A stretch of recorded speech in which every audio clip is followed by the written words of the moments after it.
Today on episode number 238, Zhaoshuo Jiang talks about connecting with students inside and outside the classroom. Produced by Innovate Learning, maximizing human potential.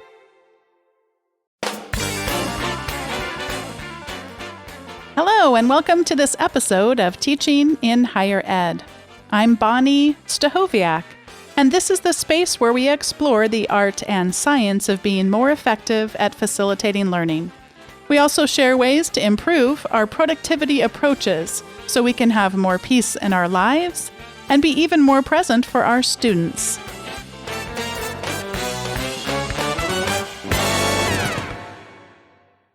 If you've been listening to Teaching in Higher Ed for a while, you notice that I have a partnership now with the Cal State University system where I've been profiling some of their innovation in teaching award winners, and today's episode does the same. And we are today getting the opportunity to learn about the teaching of Zhaoshuo Jiang, and he practices to improve student success and degree completion using technologies that students use daily. And he redesigned a course that had low success rates and also, as you'll hear, low attendance by developing strategies using mobile technology. He also reinvented the way he thinks and holds office hours, which we will discuss in the interview, and developed an app and a whole series of videos and curriculum that students can use outside the classroom. He wants to really think about how to facilitate laboratory experiments, and as you'll hear in the interview, he does that by allowing the students to connect and use those labs through mobile technology. I'll let him share more about that in the interview. He cares about his students. He wants to prepare them for the workforce and provide them with top quality training and professional networks to help them transition from school into professional engineering careers. Zhaoshuo, welcome to Teaching in Higher Ed. I'm glad to be here. I am honored to have you on the show. I'm getting to talk to so many of these award winners from the Cal State University system, and you are just like the rest, completely inspiring me. I don't even know where to begin, but I'll try to focus myself as an interviewer. But first off, thank you so much for being here on the show. Thank you for inviting me. Let's start a little bit with how you noticed that you wanted to see some changes happening in your own teaching and how you approach teaching. Before I try to answer your question, first, maybe I provide some background. Yeah. I typically do not take attendance in class. The idea behind that is if I force the student to come to a class because of attendance, they might not enjoy it and may not learn a lot from it. And with that background, going back to your question, the first time that I noticed that my students struggle is through the attendance. And I remember that was my first time teaching a course called Mechanics of Solids. That was in fall 2014. I just started. And the class was full and around 40 students at the beginning of the semester. However, with the semester moving along, the student attendance tend to drop gradually. You started right out with just, that was your attendance policy from the very beginning of teaching. Right. Okay. Right. And I was very curious. I see what did I do wrong or anything that happened during that time. So I asked the students, I talked to them saying, hey, what happened there? Could you explain to me why you're not coming to the class anymore, right? And from the conversation that I had with the students, the main cause for that was this course covers a wide range of materials. And it's difficult for them to see the connection between the various concepts and as well as the global picture of the course. And also because of this large number of topics that being covered in the course, I didn't have enough time to give example on each of those topics. And with that said, the student just feel lost when those knowledge being accumulated.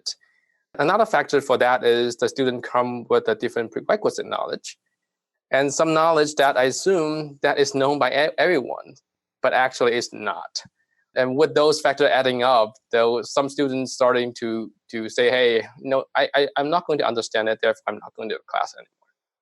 And that was the first time I feel, hey, there's something that has to be done in there. And how is that different from your own experience in school? Because I'm thinking that maybe if you were more open about your attendance policy, maybe you just made the assumption of, well, of course people are going to come. Did you always go to class when you were in school? Was that something always very important to you to get there? Myself, yes, attending the class is a very important factor to myself Yeah. in my own experience, because I can learn by reading a book. But I think there's a lot of knowledge that the faculty will deliver outside the textbooks. And that's something that I would like to learn in there. So typically what I did when I was in school was I first read the textbooks, and then I go to the class to see what else that can I learn. But it seems like there's a different learning style to everyone. So I wouldn't expect everyone would do the same as what I did. So let's talk a little bit then about how you started to make some changes. So you've noticed that the attendance isn't quite there, and a lot of it's coming from, oh, there's so much here and I'm feeling lost. And almost it sounds like a little bit fatalistic, like whether I go or whether I don't go, I'm not going to be able to get this stuff. So how did you start to make some changes? Right. And at that time, I was kind of scratching my head saying, hey, what can I do? Right. And one thing that come to my mind is, why not use the technology that available to the student nowadays? So if you look at the people on the young students in the bus or on walking on the road, a lot of them is carrying their cell phone. Right. They're kind of doing whatever they're doing without noticing everything else around them.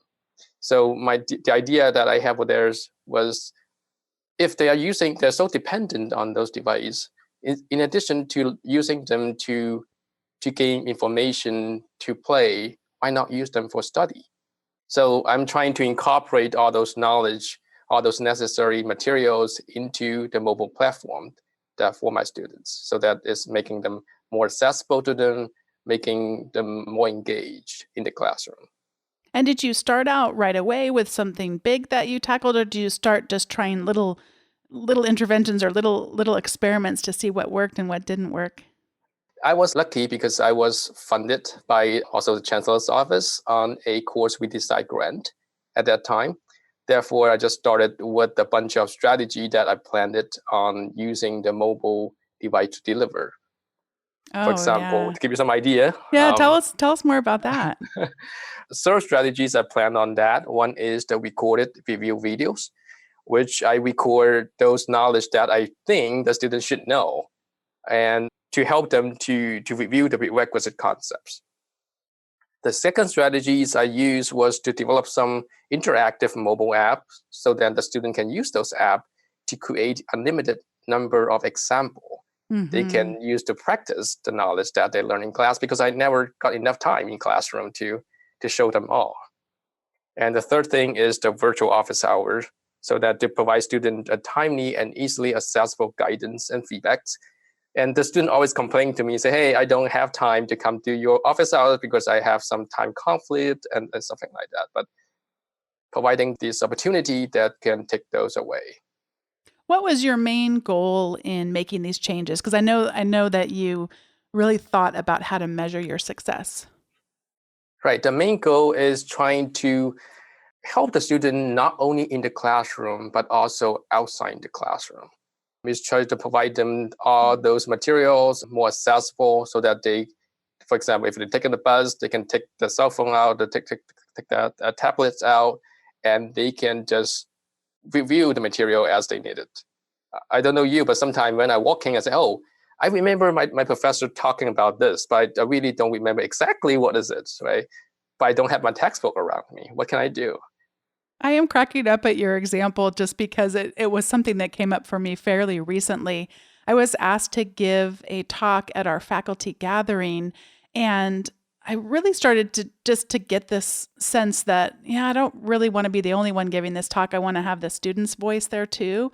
And so I invited some of them to share where the most unique place was that they ever checked our learning management system on their phones, because there's a mobile app for it. And oh my gosh, I just got the funniest answers.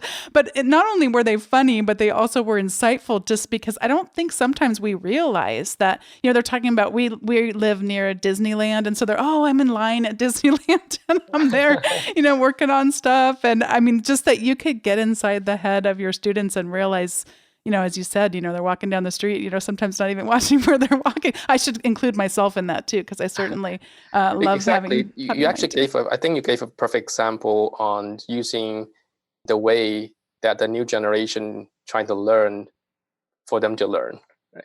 And Yeah. just to fit their learning style better than textbook is I think that was the time that at least I learned. Yeah. But now they kind of change, if not dramatically, but gradually. And in this process of redesign, you're trying different things. Which ones really stood out to you as, wow, this is really working? And what were the students telling you at that time? In addition to those strategies we just talked about, one thing that really stand out is a mobile remote laboratory that I developed. That is, I'm trying to utilize the advanced mobile technology and Internet of Things to provide the student an opportunity to conduct performed real physical experiment in the lab through their cell phone and tablet. So they don't need to come to the school anymore on to do the experiment. They just need to take out their cell phone, their tablet, and they can remotely control the equipment in real time in my lab.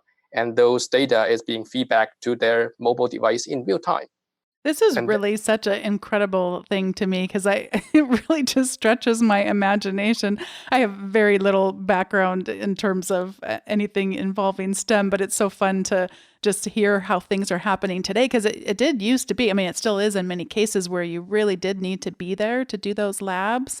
And what was that like for your students when you completely freed them? And I'm also curious to what extent when people are engaging, because if you were leading a lab or having a TA lead a lab or what have you, you see them come into the room. So what sorts of indications do you get that people are engaging? And I'm sure you probably have, if you do get that data, it's pretty some wild times sometimes. Right. We performed direct and indirect measurements. The indirect measurements was to use pre and post survey and trying to evaluate how the students performs on those critical concepts or on those particular course before and after using those mobile learning module. And the response from them, or the results from that was very promising. And in addition to that, you can see the students actually taking their phone all the time saying, hey, I tried this, it's not working, let's try it again. And it's funny because the original thought was to ask the student to reserve a 30-minute time slot to do the experiments. But at the end of the day, you can see the student research multiple times and trying to do those experiments again and again. And that to me is indication on it's funny for them to play with and is kind of engaging to them.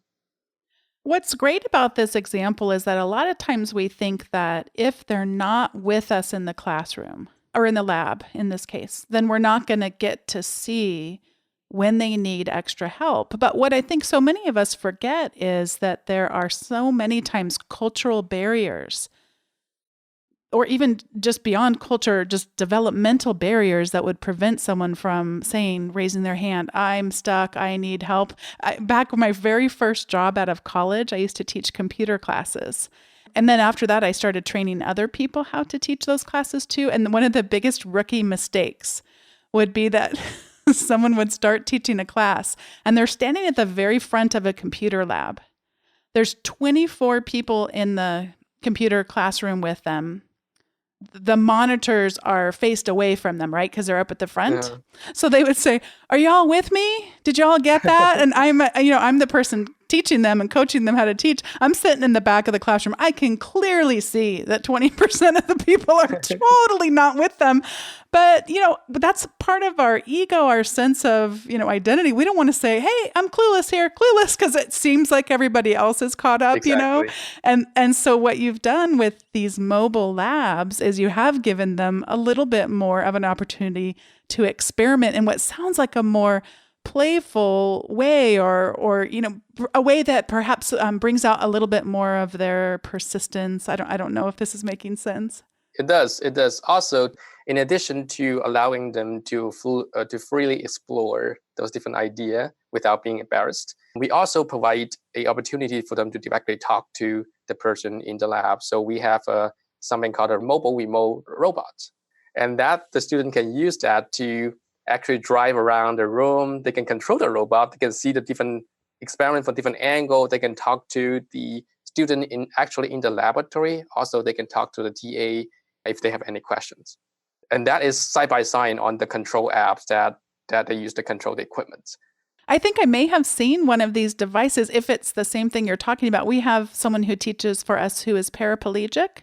And I'm fairly sure the last 6 months they bought one for him to use, and he actually is able to drive around the classroom and engage. Does that sound like the same thing? It's an iPad, Yes. and it's Exactly. It's an iPad on a movable robot. That is called a Double. Okay. It's from Double Robotic. It's a startup company, but that is very fun. And actually, I use that for my virtual office hour as well. Student, if they want to see me, they can actually drive a robot around my office. Oh my gosh. And it's funny. I tell them, hey, don't try to hit me using the robot, right? They must love that so much. Yeah, they do. They do. Well, I want to talk more about your office hours, but before we do, let's actually bring in a couple, 2-3 of your students. We've got a video that you shared with us, although obviously it's a podcast, so they're not going to see the video. But let's have your students share a little bit what this mobile laboratory was like for them. My experience with old traditional labs, you would actually have to be inside the lab and do the labs. It's kind of catered to the new age where you're able to use it on a mobile app. What it does is it allows the user to be at the location while not physically being there. Now we're using instruments such as our smartphone or our iPads. You use that every day, but you don't know the capability that it has in terms of learning, as well as in terms of how it's implemented in academia. The first step to using this mobile lab is you wanted to go ahead and make an appointment time. After that, you need to go ahead and solve a couple modular questions. We had to figure out things like the natural frequency of our buildings and the stiffness and the mass of our buildings. So with these apps, it helped us identify how we would do it, as well as provide helpful input if we didn't know how to do it. The thing with this lab is that you're not allowed to move on forward if you don't solve these questions, and so it kind of forces you to learn this material. Because it's something familiar, like an app, it makes it more an enjoyable learning experience. I would definitely recommend this lab to other students because it's interactive and it's through a mobile app, so something that we're all familiar with is using our phones. Oh, what a great testament to the tremendous changes you were able to make in your teaching. Yeah, I'm very happy with the feedback from the students. So I'm curious, before we get to the office hours part, did you see attendance change after putting some of these in place? Because I imagine in some cases it would be, wow, I can engage so much even when I'm not there. I did see graduate more attendance to my class. And one thing that I did after that was, hey, let's try to play with some apps during the classroom so that I can show them how to create those examples, how to track the answer using the hand counts and things like that. So it's closer to what they use daily. I think that is a little bit attractive to them as well. Well, and with the videos that you made too, then you're doing more of what would traditionally be thought of as lecture outside the class, so that inside the class can be more of this problem solving and helping them to achieve the goals they have in the class too. Right. Yeah, that's kind of like a attempt on the flipped classroom approach, but this is a flipped laboratory approach. Also, you can see that with the material that provide them in ahead of time, they will have more meaningful questions in the classroom, which is driving the whole classroom more engaged and more active. So tell us about how you have rethought office hours. Okay. So for the office hours, at the beginning when I first starting, I set up quite a bit of office hour intentionally saying, hey, if you have any question, if I didn't explain it correctly or clearly, come to me, we can talk through it. But after a while, I found there's not so many students actually coming to my office hour, except if you have a quiz or an exam. And they're just lining up in front of my office and say, hey, can I have asked this question, that question. I think it might be more beneficial for them to actually asking those questions along the semester instead of just coming to the office hour right before the exam or quizzes. So I asked them, hey, what prevents you from coming to my office hour? And one most frequently answer that I got was, hey, it's just taking them too long to come to the campus just for that office hour. San Francisco State is within the city. It's very hard to find parking. And it's a lot of trouble for them to just come to ask questions if they're not on campus. Also, they're saying, hey, I have some class conflicts on this time. I cannot come. That's why I'm saying I'm trying to provide a more accessible way for them to come to talk to me if they needed to. And how do you have them sign up for a time to meet with you, or do you have more of an open, unscheduled approach, or some combination?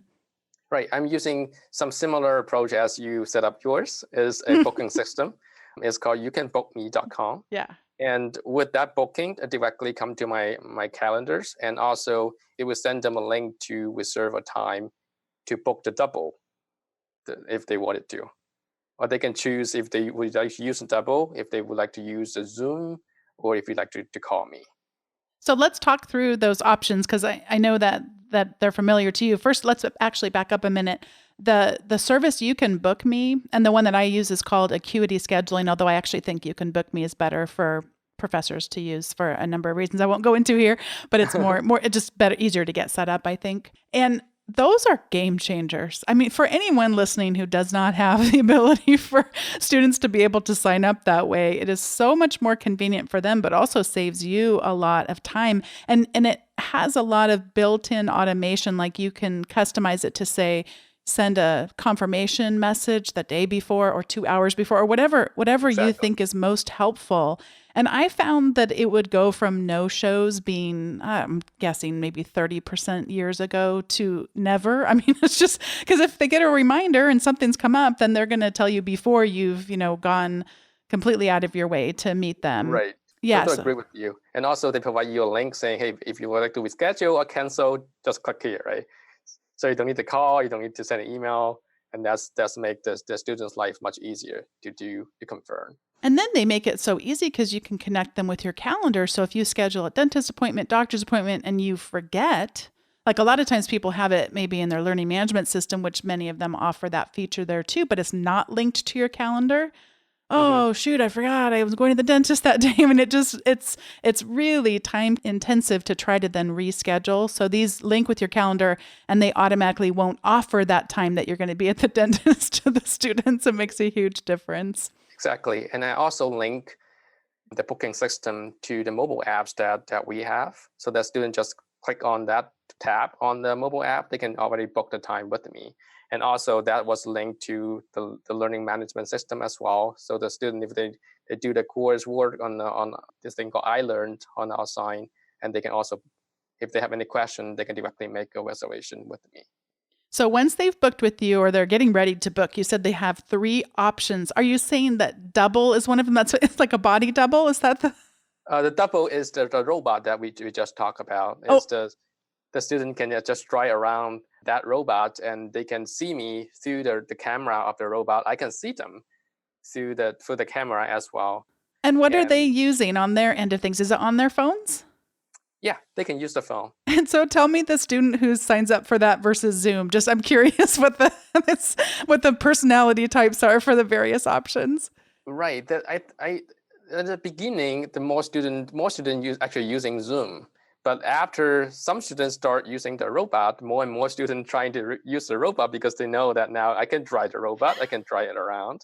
And I kind of decorate the robot with the t-shirt and things like that. So it looked more like a human being. and I showed them some picture in the classroom, say, hey, so here is the picture that I'm talking with some of you in my office.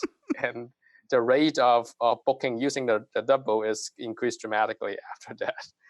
Oh, I'm so curious about this, and I mean, just fascinated by the whole process. And so you're finding a lot of Zoom, a lot of the robot, and then how about in person? Has that changed? The in-person meeting actually dropped dramatically because they just don't need to even walk to the other building to talk to me. They just tap on one apps and he launched the either Zoom or the double apps, and they can directly talk to me during that time. One of the things I want to be sure that we touch on before we get to the recommendation segment is to ask you to share a little bit more. We talked about these videos that you received. Part of your grant was to create these videos. And I'm not sure I asked very good questions because there's a big element of them that I left out of my question asking. And that is to make the materials for the class more accessible, as in specifically more affordable. Could you talk a little bit about those changes too? Yeah, sure. Maybe I can start with the story Yeah. that I got. And that was also in fall 2014 when I starting teaching that mechanics of solid class that we were talking about. And I remember there was one student, he always asked very good question in the classroom. And one day after the class, he came to me and say, "Hey, sorry, professor, I wasn't able to attend your class last time." I originally thought that was because, hey, there's some emergency. Everyone has an emergency. That's fine. But later on, I found that was not the case. He wasn't able to come to the class because his car went out of gas, and he didn't have money to fill the tank. And that was the moment that I felt education could be a luxury thing to a lot of students. And that's why I started to look into a more affordable option to provide education to students. And with that said, part of my efforts is I convert my material into digital format, and then I put it into my mobile apps. So the student can actually open up the apps, they can have all the material on their phone or tablet anywhere from any time. So what would a textbook in this particular type of a class had cost before, or did cost for your students prior to this? And then what do the materials cost now for the class? The textbook was costing $262 per person. And now I converted all in digital format, so now they don't need any textbook anymore. So it's zero for now. One of the things that has been shared in talking about this kind of a radical change in textbooks is that it isn't only when textbooks are expensive that it's I'm going to buy it or I'm not going to buy it. But sometimes it's yeah, I'm going to buy it, but after my next 2 paychecks. When Eddie Watson came on the podcast, he talked about some of their research in open educational resources. And one of the things I recall from that episode was just that so many of the students, they'd have to save and get really creative. And maybe they didn't get the textbooks until week 3 or week 4. So even if they did find the money to invest in the textbook, they're already so far behind in the class. And with a solution like you're describing here that you've created, from day one, it's a level playing field. Whether you are a person who is food insecure, whether you're a person who is completely affluent, everyone's starting out the same in your class because money is not the barrier to the learning. Exactly. And also, even after the class, do you have those material as a reference if they would like to refer to later on to their work or through the other higher level of classes they're taking? Oh, that's wonderful. Well, this is the point in the show where we each get to share some recommendations, and I have just a couple. First off, there was an article in the Chronicle by Sarah Goldrick-Rab and Jesse Stommel. It was entitled Teaching the Students We Have, Not the Students We Wish We Had. And it was just, in fact, so many of the stories that you have shared today, your student who the car was out of gas and couldn't find the money to fill it up again. It's really was just a good stark reminder. Sarah Goldrick-Rab particularly is so good at giving us those reminders through her work. And it's just a reminder to be real and identify the real concerns that today's students have. And then the second recommendation I have is that Chris Gilliard was on Hybrid Pod, which is the podcast associated with the Digital Pedagogy Lab. And it was a wonderful look at some of the concerns he has around privacy, online surveillance, the Internet of Things, and some of the expansion that is in that kind of technology and how some of us are exposing ourselves to things we may not recognize that we do. And it's a great interview. Does wonderful work in this area as well as in something called digital redlining. Chris Gilliard has been on Teaching in Higher Ed previously, and I just love any chance I get to hear him talk and give us these cautions and educate us about it. So I'm going to recommend people listen to that episode. I have Hybrid Pod. It's called Platforms. And thanks to Chris Friend for another wonderful Hybrid Pod episode. And this is where I get to pass it over to you to make your recommendation. Awesome. I've definitely will check those out. My only recommendation here is an app called Canvas. And nowadays, everything has an app for it. previously, I don't know if you would like to buy the furniture. The thing that you typically would like to do is first you go to a room, you measure a dimension, and then you go to the place that's selling the furniture and look at the dimension and trying to see if that fits. And after you bind those furniture back home, you put it up, it's like, oops, the color doesn't match, right? So there's a lot of uncertainty in there. So this apps here, the Canvas apps, is an apps that work with a smart sensor called a structural sensor. And it will be able to take the 3D imaging or 3D scanning of the whole room in seconds. And with that, now you can have the model of the room. You can put your furniture model inside that room using the VR. Now you can see how would that look like before you ever go out and buy it. And I think that's a fantastic technology nowadays that we can do using your mobile phone, using all those apps that are available. It's truly remarkable to me. I keep wondering when I'm going to stop being surprised. We bought one for my son the other day that is similar to this, where it's augmented reality. And instead of helping us place furniture in a room, it actually placed dinosaurs and also a giant, some sort of creature that was really had a lot of spikes on it that my daughter was really not happy. She says, "Mommy, I never want you to use that app again." It is pretty remarkable what's possible. I'm going to have to check this one out. I have zero spatial intelligence, so things like this are very helpful to me. Yeah, and there are a lot of opportunity of using this kind of technology, not only for fun, but used in the classroom for our future students. And I'm very much looking forward to what we can do of using this technology in the classroom. Zhaoshuo, thank you so much for coming on Teaching in Higher Ed and for igniting our imagination in this way. You're welcome. Thank you so much for having me. Thank you once again to Zhaoshuo for inspiring us on this episode. I had a hard time coming back to press record because I'm going to the Double Robotics website and looking at their telepresence robot and thinking that there's got to be some reason why we need to have one of these at home, you know.